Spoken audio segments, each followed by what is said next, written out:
Everybody, and welcome to Badge Banter, where we feature some incredible stories about the value of the ID badge in organizations across the country. And we feature some of our best channel partners and also industry friends. So I'm Lindsay Martin-Nez from Badge Pass, and I am super excited to introduce today's guest, who is become one of my good friends in the security industry. This is Angie Barnes, the Chief Revenue Officer from Evolon. Thank you so much for being here today, Angie. Lindsay, it's just always so great to spend time with you on a podcast, a cup of coffee, whatever we get a chance to do. So thanks for letting me come today. Well, thank you for coming and chatting with me today. You always have such good insights to share. Before we kind of dive into some of our questions, can you just explain for our listeners a little bit about what Evolon does? Yeah, for sure. So I've been with Evolon. I was on the integration side for about 19 years. And in January, I joined Evolon as the Chief Revenue Officer. And we're a proactive video monitoring company that is, doing live video monitoring and perimeter monitoring. Most of the time, right from the edge of the cameras, but also through a bridge sometimes.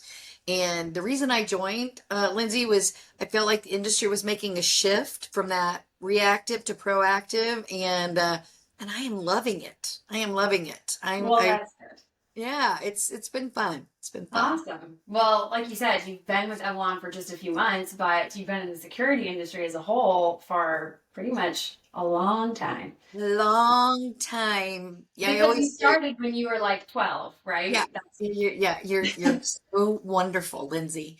Oh, I'm gonna do these podcasts every week just to feel like I'm, built up. 30 years at least. But you and I have so much things in common. But I really started in college newspaper in my career. I tell people I had a bigger staff in college than I've ever had. So I tell people I've kind of gone downhill ever since. But well, you've spent most of that security industry career, I mean, all of it, I guess, in sales in some capacity.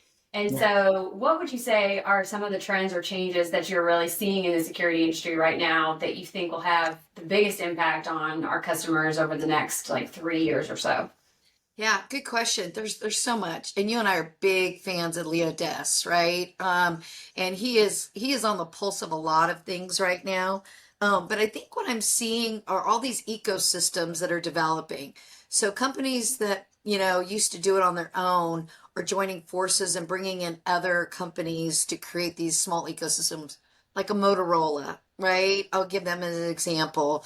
Access did it years ago with Canon, an Acre, all these different people that are creating more of an ecosystem to support their networks, alarm.com, things like that. So I'm seeing that trend. And even on the integration side, right, where you're seeing a Pipe Barker or a Cook and Boardman or a Security 101s, they're all starting to create more of this, buying up some of the smallers to create more of a larger entity, I should say. So I'm seeing ecosystems developing on the security side. And then I mentioned just going from a reactive to a proactive. I mean, Lindsay, we all know in security, the whole goal is to stop it before ever it starts, Right. right? So, and that's a big part of what we do is, the safety and security of our people and our assets.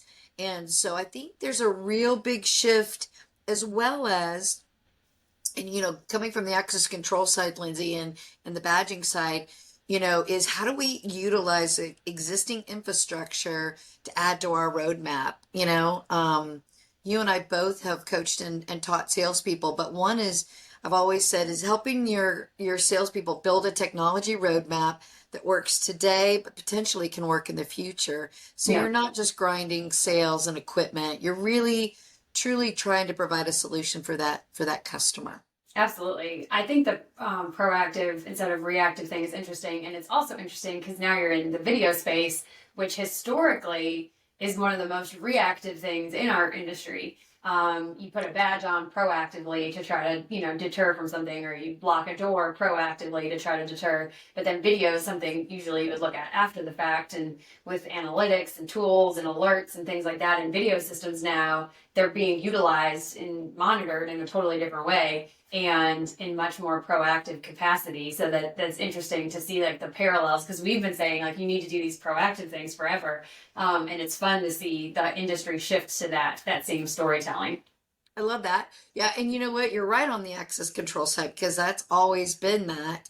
I hadn't really thought about it that way, but you're 100% right. And I think what we're going to see too, Lindsay, in the next 6 months to a year is how a product like what we use on the video side will then move over to an access control side, right? So Mm-hmm. you're creating triggers and things like that from too many badges or loitering or tailgating, things like that, right? That all of a sudden you're going to create different kinds of triggers using access control. So Yep.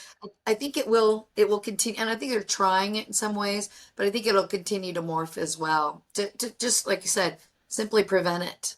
Yeah, well, it's definitely a fun time to be in the industry. So, a Hmm. lot of our listeners are either like sales representatives or company leaders from within the security industry. So, someone who's been successful in sales in this space for so long, what would be one piece of advice that you would give to a new sales rep who is just starting their career in this space? Yeah, you know what's funny? I've had this question in different ways, Lindsay, and of course it's always better coming from you. But But I think, and you and I, if you could think back, I mean, number one is to have the right mentor, right? We all, and you are doing such a good job at giving back on that. I need to do a better job. Sometimes I try to with my writing and a few things that I do, but the mentorship, having a critical mentor to really kind of open those doors, who has been there, done that, giving you great guidance. I think that's part of that equation. But I also was thinking to myself, you always want to find a job that's going to stretch you, right? That's really going to hone your skills and pull you out of your comfort zone. I think that is really important. We want to stay right in our comfort zone. It's so much easier to stay in our box, right? But I think if we really stretch ourselves and go into a job or a career or places that really help us grow, right? I think that we're going to find that our life will be much more successful. And so I would say a great mentor, as well as, man, shoot for the stars, swing for the fences. Don't stay in your comfort zone when looking for that next opportunity. I So love that. I often tell people, like when people ask me this question on the opposite side, yeah, that like my advice is to say yes to a lot of things. And I think that kind of parallels what you were saying, like stretch yourself, get out yeah, of your comfort zone, like go to a meeting you feel like you don't deserve to be at.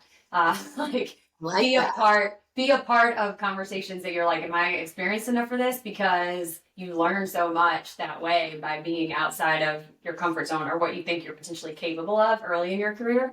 And I think that really sets you up for long-term success. I love that. No, I need that. I need it too. I used to say that was Ritz-Carlton's motto. See, you just took it over, Lindsay. Everything that Ritz-Carlton, what's the answer? Yes, yes, we can do that. Yes, we can do that. So now it's Badge Pass's motto. We're just going to move it from Ritz-Carlton to Badge Pass. It's Perfect. perfect. I love it.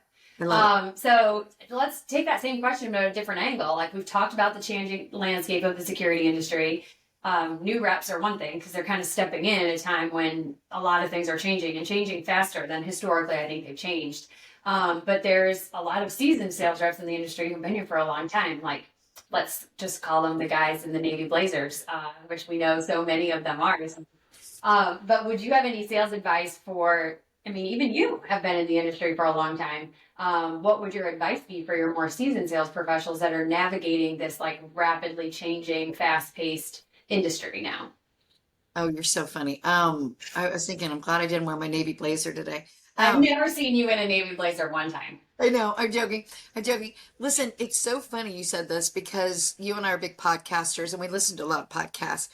I was listening to one fantastic this morning that I actually just posted, called for strength, from strength to strength. And it was talking about an interesting topic, Lindsay, that for people that are grinders and innovators and success driven people, that when they get to that second half of their career where they really need to transition to be that mentor, that coaching, that teaching, where they've learned all of it, now they need to give back, right? So if not, they burn out. And you know what, Lindsay, I could be guilty of that 100%. I'm a hard driver. But that's where I think also my success and my happiness has come from, is where I love the servant leader approach. I love the give back. I love the coaching, but I'm very driven. So I think for those people in that part of their career is to find that in some capacity, right? It's we all are driven. We all want to be successful, but they made a comment that I thought was really profound was when you're successful enough, Lindsay, what does that look like, right? Oh, What is that? And they're saying that it really comes from, your faith, your family, your friends, and your work. And when you really have that balance, so I think that's really important to decide when you're successful enough. So I found that very, very good. And then you and I are also big fans of Jesse Cole, oh, right? that's with them. Yes.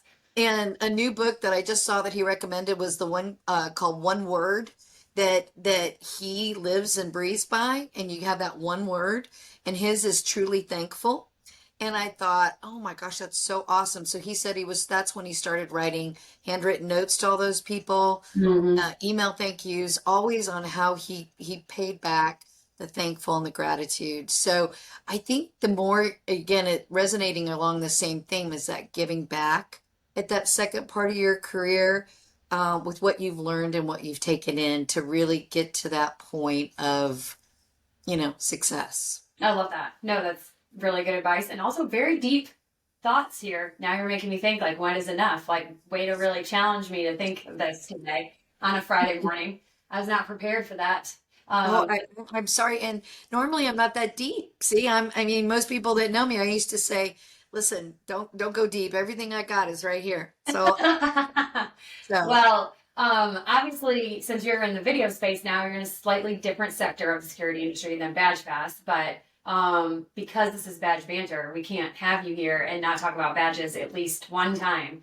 Can you share a personal story, which is like what you're best at, is sharing personal stories yeah. of a customer that you worked with or some facility that you visited who implemented secure ID badges in a way that you thought was like really cool and you were really impressed with?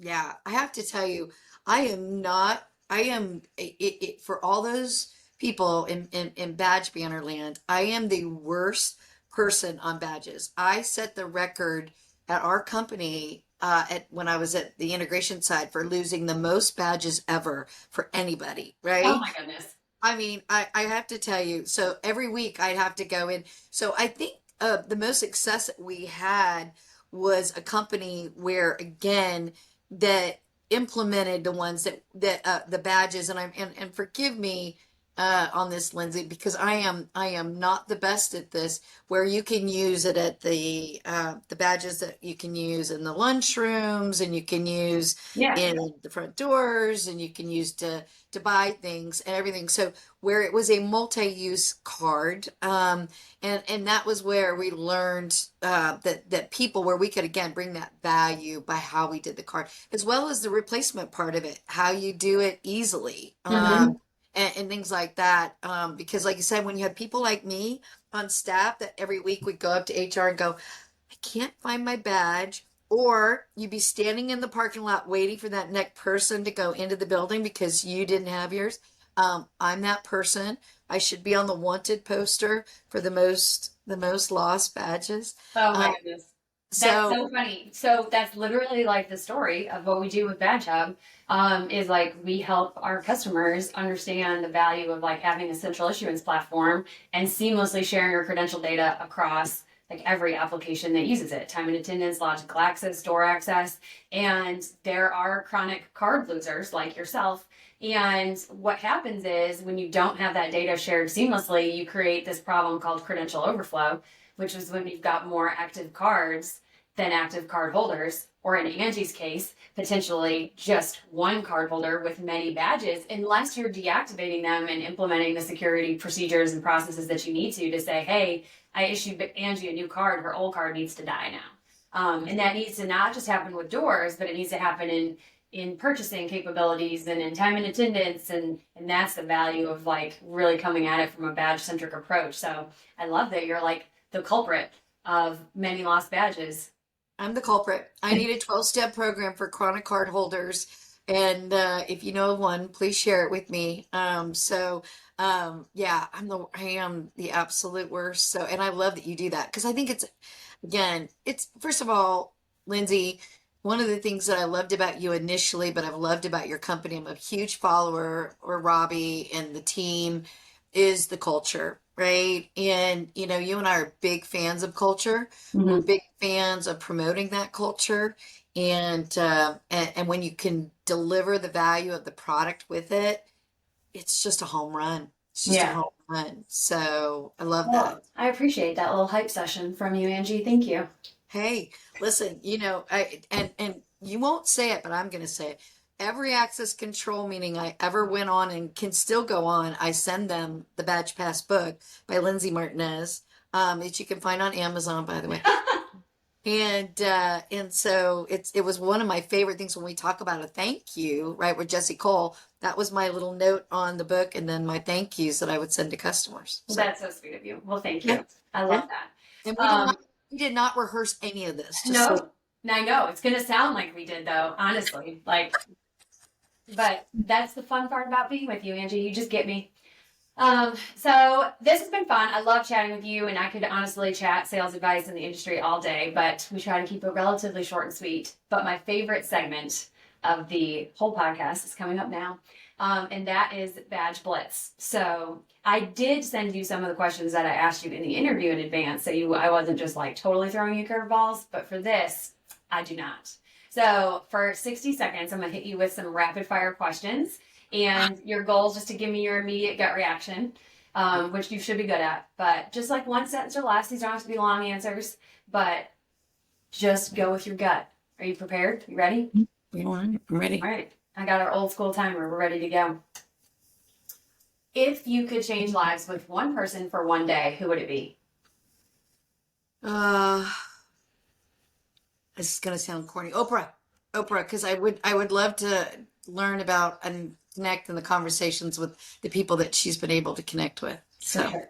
What superpower do you wish you had? oh, patience. What is your dream vacation destination? I'm a beach girl. I love the beach. I lived at the beach. Love the beach. So anything, Bora Bora, Bora Bora. There you go. What would the soundtrack to your life be called? Oh, I something where I am so blessed, right? I am incredibly blessed. I love So that. yeah, yeah. What is your go-to podcast to listen to when you're on a drive or a road trip?